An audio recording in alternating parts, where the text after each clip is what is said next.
Saudaraku, tim voli putri Gresik Petrokimia Pupuk Indonesia berhasil meraih kemenangan di set pertama atas Jakarta Bin pada Proliga 2024 putaran kedua yang berlangsung pada hari ini Kamis 6 Juni 2024.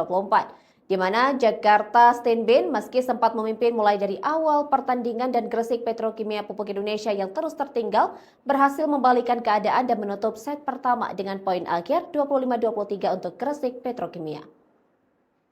Hasil tersebut memberikan satu keunggulan bagi Gresik Petrokimia dengan skor set 1-0 atas Jakarta Bin. Pada awal set pertama, Gresik Petrokimia Pupuk Indonesia dan Jakarta Bin menunjukkan penampilan sengit dan ketat. Namun Jakarta Bin yang diperkuat Megawati Hangasri berhasil mendapatkan poin beruntun dan unggul dengan kedudukan 5-2 atas Gresik Petrokimia Pupuk Indonesia. Sementara itu, Gresik Petrokimia Pupuk Indonesia dengan pemain asing baru mereka, Camilla Migardi, berupaya mengejar ketertinggalan mereka atas Jakarta Bin. Lewat 2 poin beruntun yang didapatkan, Gresik Petrokimia berhasil memperketat selisih poin dengan kedudukan 4-5. Namun servis error dari Gresik memberikan tambahan poin bagi Jakarta Bin dan memperlebar keunggulan mereka. 1 poin spike dari Kenia Karkasas menambah angka keunggulan bagi Jakarta Bin yang berupaya mendominasi pertandingan di set pertama ini. Kendati demikian, duel antara Camilla Mirgandi dan Polima Rahimova yang tampil agresif memberikan perlawanan tangguh terhadap Megawati Hangasri DKK. Gresik terus mendapatkan poin-poin dan memperketat selisih poin menjadi 1 angka atas Jakarta Bin.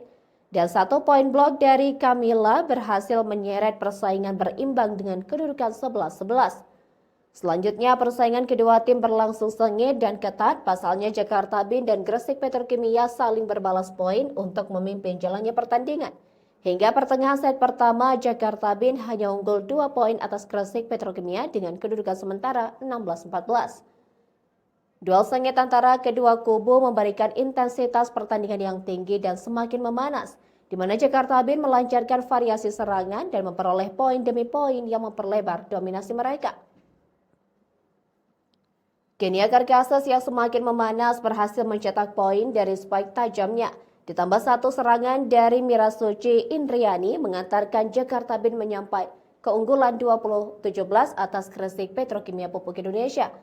Memasuki penghujung set pertama, spike tak terbendung dari Kenia Karkasas kembali menambah angka keunggulan tim. Namun upaya Polina Rahimova, pemain asing Gresik Petrokimia memperkecil ketertinggalan atas Jakarta Bin. Tetapi pemain baru Jakarta Bin, Karabajema, mulai beradaptasi dengan situasi pertandingan dengan memberikan tambahan poin. Kendati demikian, ancaman dari Gresik Petrokimia yang semakin memanas berhasil menyamakan kedudukan atas Jakarta Bin dengan poin 22-22. Dalam kondisi krusial tersebut, Megawati Hangasri mendapatkan 1 poin keunggulan bagi tim. Kemudian 2 poin beruntun berhasil didapatkan Gresik Petrokimia dan mengantarkan mereka lebih dulu mencapai set poin. Dan set pertama berhasil dituntaskan Gresik Petrokimia Pupuk Indonesia lewat poin akhir 25-23 dan unggul dengan skor set 1-0 atas Jakarta Bin di Proliga 2024.